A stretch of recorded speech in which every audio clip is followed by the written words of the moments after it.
तो hello guys welcome to my new browser आज पुणी थर गोटे फेस ब्लॉग को आप स्वागत करछि। तो आज किसी नुआ अपडेट अच्छी कारण आगक आसूची गणेश पूजा। तो जेहेतु गणेश पूजा आसूची तो आमर स्पेशल गोटे माने ग्रांड भसाणी जोटा कहला भाया पूरापूरी अलग प्रकार सब सेटअप आसुँच। तो तो आपण माने कौन चाहते कि से भाया वीडियो देखापी। तो 30 तारिख दिन 3टा बसिक आसिक तिगिरिया आमर तिगिरिया छकरे पहुँचतु।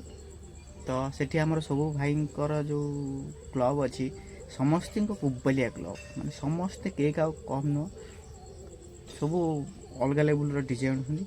तो आपण मैंने जदि चाहते से भाया डीजे देखापी ताले निहाती पके आउ सब यूट्यूबर भाई मानक मोर भी आगुआ रहा इनभाइट से भी आसतु। तो मु भी आसूँ आपण मैंने आसतु। तो इंस्टाग्राम हो यूट्यूब हो जो कौन भाई भी सोशल मीडिया रे काम कर से आसतु निज एंटरटेनमेंट पे भी आसतु। तो डेट मन रही 30 तारिख 9 मास 2024 दिन 3टा दिन 3टा राति 10टा पर्यटन आरंभ हो।